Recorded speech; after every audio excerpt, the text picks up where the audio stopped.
Yeah, let's just swap on right over into the main screen. We just have a little bit of problem there originally with the versions of the games, and oh, we're swapping over the colors here. There. Very nicely done.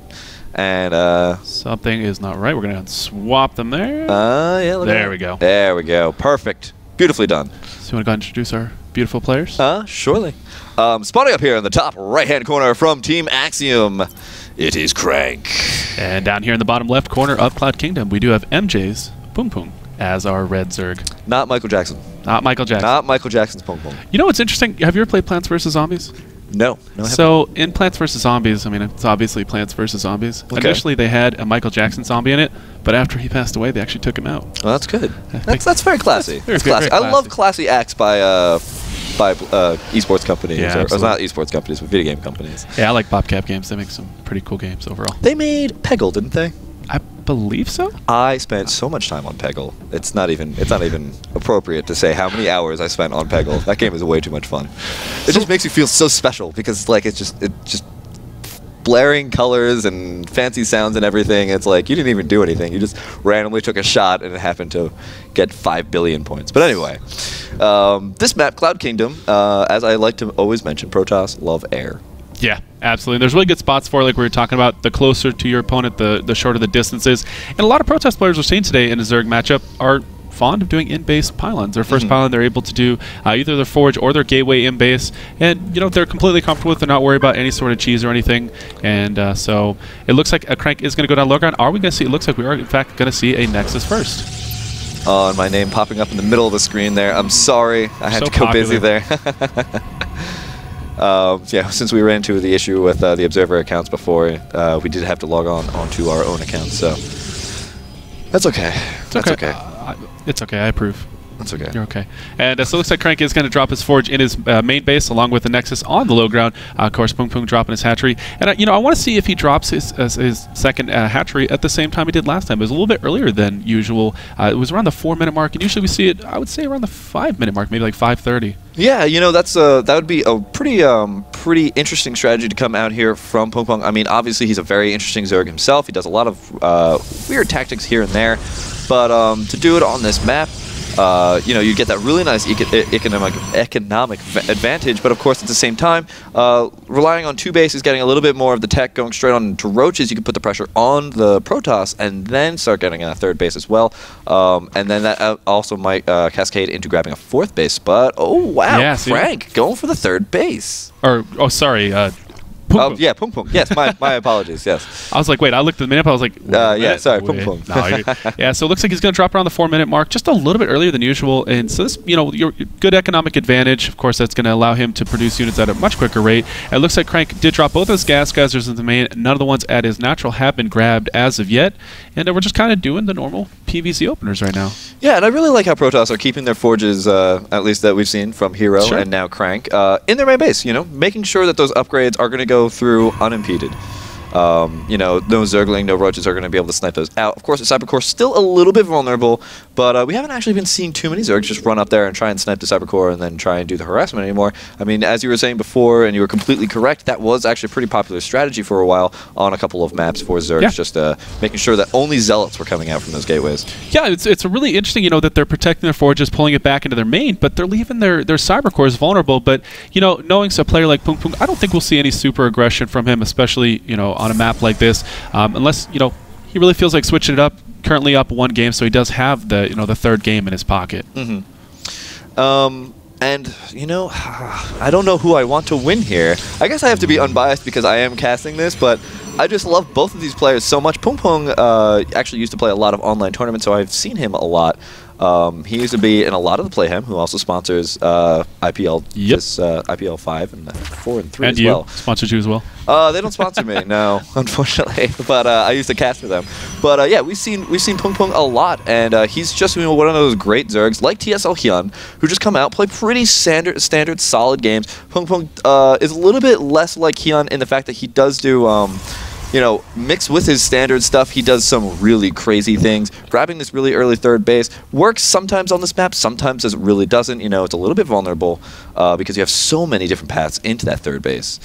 Yes. And it's a little bit more difficult to get your units back and forth, especially if there's very quick air coming out. Yeah, that's an excellent point. It looks like we do have the first Phoenix already on the way from CranK, so we'll have to see how many does he produce. Maybe he'll do exactly what Hero did, what we saw where he built about 5 of them, kept him hidden from his opponent as long as possible. Yeah, it looks like that's exactly what he's going to do. He's going to keep him hidden for just a little bit longer here. There's a robotics facility a little bit earlier than we saw from Hero on the low ground here, so he's going to tech away, and there's the lair from BBoong. And I love layers coming out from Zergs this early. I mean, obviously, he's only on 2 gases right now. Grabbed a third one at his third base as well. And this is actually a little bit like Hyun, grabbing no main gases yet. But, ooh, look at all those gateways. So this actually might be gearing up for something. He doesn't have that many sentries out just yet. He is probably spending most of it on technology and getting those... getting those the technology and the upgrades out right now. Okay, yeah, I mean, look how much tech he's going to. We already have a robotics facility, Twilight Council, 3 additional gateways, and there are actually 3 Phoenix, a 4th one coming out, and plus 2 weapons is already done at the 8.5-minute mark. So I'm wondering if he's going to go for a third base here, actually. Yeah. You know, you don't want to go too techie and then just be all over the place, and then your army doesn't really have a really standard composition or anything like that, because then Zerg can take a pretty good advantage of that with their superior numbers. I'm wondering if this is a little bit of a misread here. He's actually got 30 Zerglings in production, and there are actually 4 Phoenix just flying directly over to his third base. Yes, and no spore crawlers on the way either. It looks like he's going straight for those queens, but the queens have all met up. They're having a nice little party here. And looks like the Phoenixes are going to be chased away right now. And actually what's really nice as well is that all the Overlords are hanging out in that same area as well. So not too many Overlords can be picked off at this point either. Uh-oh, now the main is completely barren of any sort of protection from the Queens. And so now there are 5 Phoenix in the main just picking up drones left and right. Currently up to 6 worker kills. And now these 2 Overlords are in a lot of trouble. And that's going to throw him into the red in food supply. And that's going to bother BBoong a little bit too much. You know, that's a lot of minerals that he's losing right now. Not only that, but also in his econ. Here come those queens, but now he can move right back down on into the third base. There is a spore crawler there, but how much damage can he do? A bunch of Zerglings moving over into the natural wall of CranK. Yeah, but he's not going to bust through this whatsoever. I mean, there's so many units there. There's force fields available, and there's no Baneling nest, so he's going to have no opportunity to break this down. That's unfortunate. So now he's just took a whole bunch of losses and isn't even able to make anything out of it. And now he's actually making Void Rays, surprisingly enough. Actually tech switching over to Void Rays at this point, and it looks like he's getting plus... Is this +2 or +3? It's actually just +2. Is just about to finish up, and we'll see +3 start in just a moment. Oh, and yet another Overlord does go down, and oh, more and more drones. And actually, there's not even a Spore Crawler here at the natural base, so that's just even more in CranK's favor. Yep, and it looks like he's actually switching tech over to Infestors. Pathogen Gland's almost done. +1 armor's finishing it. Oh, here comes a ton of Zerglings. Oh, going to catch a lot of units out of position here. A couple Zerglings are going to get targeted, or excuse me, a couple of Zealots are going to get targeted down. And it looks like actually CranK should be able to hold this off. These Zerglings are going to fade away pretty quickly using a lot of force fields, but there are so many upgrades available on these Zealots that they're able to clean this up very, very quickly.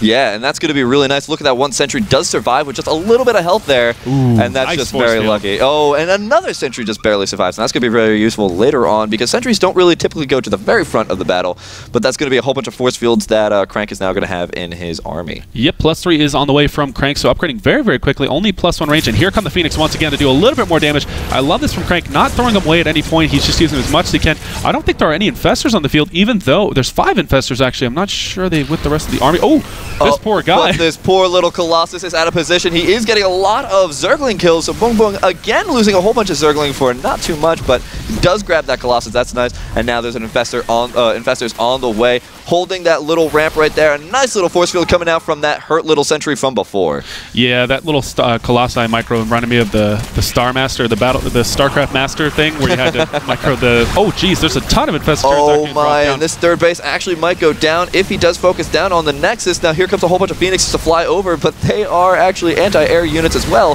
He is going to grab those roaches though with the Phoenixes, which is a really nice call, and hopefully CranK can hold this off, but BBoong putting on a lot of pressure right now, 130 to 85 in the food supply count. What are the upgrades looking like? We have +1 now on the way, and +1 carapace is already finished up, so +2 carapace now on the way as well. Yeah, and CranK's trying to boosting out his upgrades as quickly as possible. The third base is now somewhat secured. A lot of probes have been killed, actually. You can see on the listing there. It looks like more Zerglings are coming in, trying to storm down this Nexus as quickly as he can. CranK actually not in a good position for this. Might get fully surrounded here. There's a Colossi to help clean this up, but no, it's going to get taken out. Looks like it's going to try and run up the hill here, and yes, he is able to get away with that. The Nexus is still at about half shields, and what's going on? Looks like the Void Ray actually came into 12 kills. Wow, that Void Ray has been pretty busy when we were paying attention to BBoong's initial aggression there. And it looks like those queens are getting picked off there by the Phoenixes. I don't know if they're actually going to be able to do it, but so many infestors over here, and it looks like the Void Ray has been fungled, and there's a couple of infested Terran beneath him. Is he actually going to be able to grab that Void Ray? Yes, it does go down at the last second. And that's unfortunate loss there for CranK, but he did get 12 kills out of that, so I'm going to say that that Void Ray was definitely worth it. Now finishing off the wall at the third. And there's the Hive coming down from BBoong. And right now, CranK actually not opting to put any sort of wall off to try and weed out any units or at least funnel them in a little bit. So every time these Zergling run-bys come through, they're able to just basically get through without any problem. And now I love those Phoenixes. I love the Phoenixes have been so active throughout this entire game. I love when Protosses keep those Phoenixes alive, and it's just great. But now with the Corruptors, oh, those poor Phoenixes. Yeah, I mean, together they have roughly about 15 kills or more, and CranK's still sitting on 3 base. It looks like BBoong going up to actually 4 base, and so he's just going to tech up to Hive, getting his his Hive is completely done. Already starting to get upgrades here. Actually, only +1 melee started so far. But Greater Spire on the way. BBoong moving into the place that he wants to be, getting those Brood Lords out, those GG Lords, as the internet so lovingly calls them. And once they come out, I think CranK is going to be in the bad position again, unless he gets one of those miraculous engagements like in game number 1. I think CranK is a little bit behind. He's getting Zealot Charge right now, and as you pointed out with the mouse, is that Blink is not being researched just yet. If those Brood Lords come out and there's no Blink, CranK's going to be in a very difficult position. Now the Corruptor's coming in here trying to take out those Colossus, but one does go down. R2 going to go down. So many Infested Terrans coming down here. Is CranK going to be taken out here and now?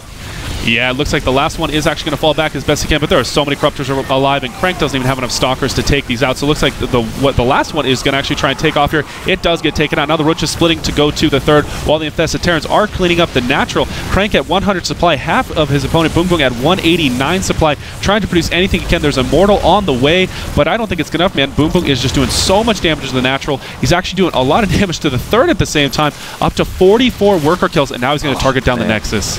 And that's what happens, you know, sometimes when you tick off the person you've been killing all of their probes, they just come back, or killing all their drones, they come back and kill all your probes with infested. Oh no, if he's able to catch a fungal growth here, this would be huge. There's like about 15. And that's the GG. As soon as the fungal growth does go down, the GG is thrown down as well. Wow. So BBoong from Team MJ knocks CranK out. 2-0. Wow, so CranK has been eliminated at this point, and so BBoong does advance on just a little bit further into this crazy, crazy tournament with some of the top players in the world for sure. We had a very interesting first game. That one, CranK's build was a little more standard. A little bit more standard, but it still didn't really work out for him. Yeah. So unfortunately, CranK has been knocked out of the tournament. That's okay. Axiom still has one more guy in the tournament, so hopefully he will be able to do well for Total Biscuit. No, I'm sorry. Actually, I did take. I forgot. Yes, he did got taken out. Yeah, he did. Wow, so BBoong does move on. This is the loser's bracket. Guys, this is IPL 5 in Las Vegas, Nevada. I'm Sham2. And I'm Jay Morrow.